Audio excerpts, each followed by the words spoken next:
Hello everyone, আশা করি তোমরা সবাই খুব ভালো আছো। তো কারেন্ট অ্যাফেয়ার্স সিরিজের এই পর্বে আমরা আলোচনা করছিলাম 2023 এবং 24-এর মোস্ট ইম্পর্ট্যান্ট অ্যাপয়েন্টমেন্ট অর্থাৎ নিয়োগগুলোর ব্যাপারে। এর আগে একটা পার্ট এই ভিডিওর অলরেডি আমাদের চ্যানেলে দেওয়া আছে। তোমরা যারা ফার্স্ট পার্টটা দেখোনি, ডেসক্রিপশন বক্সে আমি লিঙ্ক দিয়ে দিচ্ছি, সেটা দেখার পর তারপর এই পার্টটা অর্থাৎ সেকেন্ড পার্টটা দেখবে।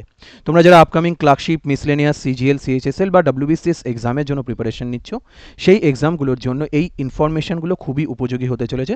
তো ভিডিওটা শেষ পর্যন্ত অবশ্যই দেখবে। চলে আসি প্রথম প্রশ্নে। প্রথম প্রশ্ন হচ্ছে, কে নীতি আয়োগের সিইও পদে নিযুক্ত হয়েছেন? নীতি আয়োগের সিইও পদে নিযুক্ত হয়েছেন option A BVR Subrahmanyam, option B Suman Bery, option C Amitabh Mitra, নাকি কেউই নন। তো এটার উত্তর হবে অপশন এ বিভিআর সুব্রমণিয়ান। ইনি নিয়োগ হয়েছেন নীতি আয়োগের সিইও পদে। ওকে, চলে আসি সেকেন্ড প্রশ্নে। সেকেন্ড প্রশ্ন হচ্ছে আমাদের, এস রামচন্দ্র রাও কোন রাজ্যের চিফ জাস্টিস হিসেবে নিযুক্ত হয়েছেন? অপশন এ পশ্চিমবঙ্গ, গুজরাট, হিমাচল প্রদেশ, নাকি উত্তরপ্রদেশ। তো এস রামচন্দ্র রাও ইনি যে রাজ্যের চিফ জাস্টিস হিসেবে নিযুক্ত হয়েছেন সেটি হলো অপশন সি হিমাচল প্রদেশ। হিমাচল প্রদেশের চিফ জাস্টিস হিসেবে ইনি নিযুক্ত হয়েছেন। 3 নম্বর প্রশ্নে চলে আসি। 3 নম্বর প্রশ্ন হচ্ছে, কে controller general of accounts CGA হিসেবে নিযুক্ত হয়েছেন? কন্ট্রোলার জেনারেল অফ অ্যাকাউন্টস বা সিজিএ হিসেবে যিনি নিযুক্ত হয়েছেন, option A Amit Singh, option B S Dubey, option C Deepak Mishra, নাকি অপশন ডি অমিতাভ গোস্বামী। তো আমাদের অ্যান্সার হবে অপশন বি এস দুবে।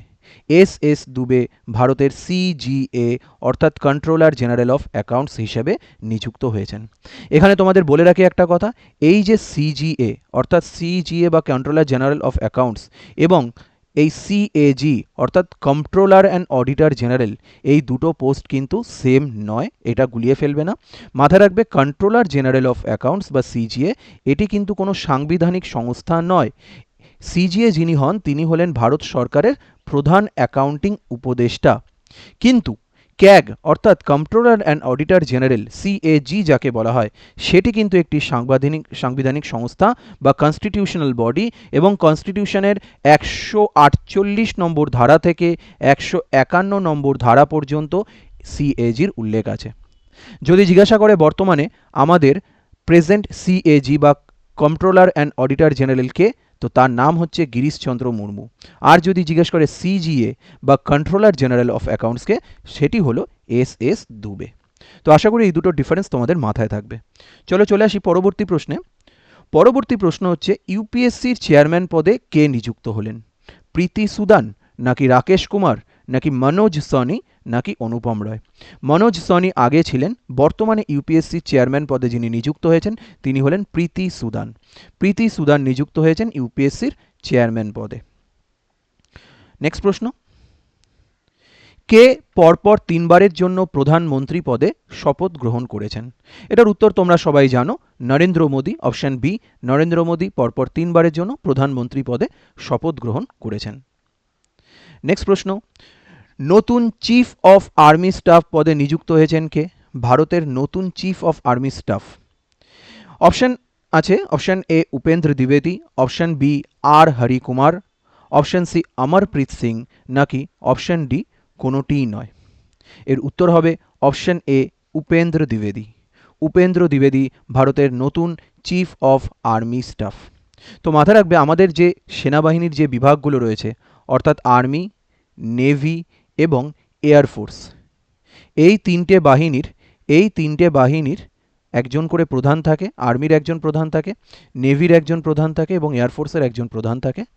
আর্মির যিনি প্রধান তিনি হলেন উপেন্দ্র দ্বিবেদী সাহেব, এবং নেভি বা নৌবাহিনীর যদি কথা বলা হয় সেটার উত্তরও এখানে লেখা আছে, সেটাকে দীনেশ কুমার ত্রিবেদী বা দীনেশ কে ত্রিবেদী ইনি হলেন ত্রিপাঠী, ইনি হলেন নেভির প্রধান বা নৌবাহিনীর প্রধান। আর এয়ারফোর্সের প্রধান হলেন বিবেক রাম চৌধুরী। তো এই তিনটে নামই তোমরা মাথায় রাখবে। এবং পাশাপাশি আরও একটা ইনফরমেশন আমি যদি দিই তোমাদের, এই তিনটে বাহিনীর একজন প্রধান থাকে যিনি এই তিনটে বাহিনীকে একসঙ্গে সুপারভাইজ করেন যখন এই তিনটে বাহিনীকে একত্রে কোথাও কাজ করতে হয়, তাকে বলে সিডিএস বা চিফ অফ ডিফেন্স স্টাফ। এটা আমরা এর পরের প্রশ্নগুলোতে দেখব যে বর্তমানে চিফ অফ ডিফেন্স স্টাফকে। তার আগে চলো এই প্রশ্নটা আমি আরেকবার বলে দিই। চিফ অফ আর্মি স্টাফ হলেন উপেন্দ্র দ্বিবেদী, চিফ অফ নেভি স্টাফ হলেন দীনেশ কুমার ত্রিপাঠী এবং চিফ অফ এয়ার স্টাফ, ঠিক আছে, তিনি কে বিবেক রাম চৌধুরী। ওকে, এটা ভারতের তিনটে বাহিনীর প্রধানের নাম। নেক্সট আমরা চলে আসি পরবর্তী প্রশ্নে। Vice chief of army staff, অর্থাৎ উপেন্দ্র দ্বিবেদী তো ভারতের army chief, chief of army staff, vice chief হিসাবে কে নিযুক্ত হয়েছেন? অমরপ্রীত সিং, আর হরিকুমার, এন.এস. রাজ সুব্রমণি, নাকি কোনোটিই নয়? তো এটির উত্তর হবে এন.এস. রাজ সুব্রমণি, ইনি ভারতের vice chief of army staff. Okay, next প্রশ্ন। প্রেস ইনফরমেশন ব্যুরোতে কে প্রিন্সিপাল ডাইরেক্টর হিসেবে নিযুক্ত হয়েছেন? Option A Ankita Tomar, option B Shefali Sharan, option C Aurobindo Kumar, নাকি অপশন ডি কোনোটিই নয়? তো আমাদের উত্তর হবে ভারতের প্রিন্সিপাল প্রেস ইনফরমেশন ব্যুরোতে প্রিন্সিপাল ডাইরেক্টর জেনারেল নিযুক্ত হয়েছেন শেফালি শরণ। শেফালি শরণ হয়েছেন প্রেস ইনফরমেশন ব্যুরো বা পিআইবিতে প্রিন্সিপাল ডাইরেক্টর জেনারেল। পরবর্তী প্রশ্ন, কে স্যাট অর্থাৎ সিকিউরিটিজ অ্যাপিলেট ট্রাইব্যুনালে প্রিসাইডিং অফিসার হিসেবে নিযুক্ত হয়েছেন? দীনেশ কুমার, আভিন কুমার, অপশন সি আলোক সিং, নাকি অপশন ডি কোনোটিই নয়? তো এটির উত্তর হচ্ছে অপশন এ দীনেশ কুমার। দীনেশ কুমার স্যাট অর্থাৎ সিকিউরিটিজ অ্যাপিলেট ট্রাইব্যুনালের প্রিসাইডিং অফিসার হিসাবে নিযুক্ত হয়েছেন। কিসে? স্যাট অর্থাৎ সিকিউরিটিজ অ্যাপিলেট ট্রাইব্যুনালে। দীনেশ কুমার। পরবর্তী প্রশ্ন, স্টাফ সিলেকশন কমিশন অর্থাৎ এসএসসি, এসএসসির চেয়ারম্যান পদে কে নিযুক্ত হয়েছেন? Option A Amit Kumar, option B Radha Kumari, option C Rakesh Ranjan, নাকি অপশন ডি কোনোটিই নয়? তো আমরা মাথায় রাখবো এটির উত্তর হলো option C Rakesh Ranjan. Rakesh Ranjan staff selection কমিশনের নতুন চেয়ারম্যান পদে নিযুক্ত হয়েছেন। এসএসসির চেয়ারম্যানকে রাকেশ রঞ্জন। পরবর্তী প্রশ্ন, নাফেদ অর্থাৎ national agricultural cooperative marketing federation of India এর চেয়ারম্যান পদে কে নিযুক্ত হয়েছেন? Option A Anjum Singh, option B Rakesh Sinha, option C Jetha Ahir, নাকি অপশন ডি রোহিত শর্মা? এটির উত্তর হবে জেঠা আহির। জেঠা আহির নাফেদ অর্থাৎ ন্যাশনাল এগ্রিকালচারাল কোঅপারেটিভ মার্কেটিং ফেডারেশনের চেয়ারম্যান পদে নিযুক্ত হয়েছেন। নেক্সট প্রশ্ন হচ্ছে আইএফএফসিও অর্থাৎ ইন্ডিয়ান ফার্মার্স ফার্টিলাইজার্স কোঅপারেটিভের নতুন চেয়ারম্যান পদে কে নিযুক্ত হয়েছেন? Option A Dilip Sanghani, option B Amit Sharma, option C Amjad Hossain, নাকি অপশন ডি অনিতা দেশাই? তো আইএফএফসিও অর্থাৎ ইন্ডিয়ান ফার্মার্স ফার্টিলাইজার্স কোঅপারেটিভের যিনি নতুন চেয়ারম্যান পদে নিযুক্ত হয়েছেন তিনি হলেন দিলীপ সংঘানি। দিলীপ সংঘানি নিযুক্ত হয়েছেন ইফকোর চেয়ারম্যান। নেক্সট প্রশ্ন, কে national ambassador of UNICEF India পদে নিযুক্ত হয়েছেন বা ইউনিসেফ ইন্ডিয়ার ন্যাশনাল অ্যাম্বাসাডার ভারতবর্ষে কে নিযুক্ত হয়েছেন? এখানে অপশন আছে, option A Amitabh Bachchan, option B Deepika Padukone, option C Aamir Khan, নাকি অপশন ডি করিনা কাপুর? তো ইউনিসেফ ইন্ডিয়ার যিনি ন্যাশনাল অ্যাম্বাসাডার হিসেবে নিযুক্ত হয়েছেন তিনি হলেন করিনা কাপুর। করিনা কাপুর নিযুক্ত হয়েছেন ইউনিসেফ ইন্ডিয়ার ন্যাশনাল অ্যাম্বাসাডার পদে। পরবর্তী প্রশ্ন, ভারতের অ্যাটর্নি জেনারেল হিসেবে কে নিযুক্ত হয়েছেন? অ্যাটর্নি জেনারেল অর্থাৎ এজি, এজি এই পোস্টটির নাম এজি বা অ্যাটর্নি জেনারেল কে নিযুক্ত হয়েছেন? অপশন আছে আর ভেঙ্কটরমণী, অপশন বি কে কে বেনুগোপাল, অপশন সি মুকুল রোহাতগি, নাকি অপশন ডি কোনোটিই নয়?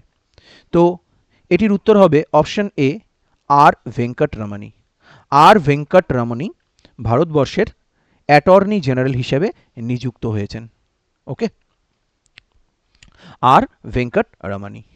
দেখো এখানে ভেঙ্কট যখনই তুমি উচ্চারণ করবে ভেঙ্কট এটি আসছে, এটি ভেঙ্কট, তো অ্যাটর্নি জেনারেল এটা মাথায় রাখবে, ইনি হলেন অ্যাটর্নি জেনারেল, এইভাবে তোমরা মনে রাখতে পারো। এই প্রসঙ্গে আরও একটু বলি, এই যে অ্যাটর্নি জেনারেল পোস্টটির কথা বললাম, ইনি সংবিধানের ৭৬ নম্বর ধারা অনুযায়ী ভারতবর্ষের সর্বোচ্চ আইন কর্মকর্তা, অর্থাৎ সরকারকে আইন বিষয়ে সলা পরামর্শ দেওয়া এনার কাজ। ইনি হলেন ভারতবর্ষের সর্বোচ্চ ল অফিসার, অ্যাটর্নি জেনারেল যিনি হন। এবং এনাকে নিয়োগ করেন কে? এনাকে নিয়োগ করেন ভারতের রাষ্ট্রপতি। সংবিধানের ৭৬ নম্বর ধারায় বা 76 নম্বর আর্টিকেলে এই অ্যাটর্নি জেনারেল পোস্টটির উল্লেখ রয়েছে। চলে আসি পরবর্তী প্রশ্নে।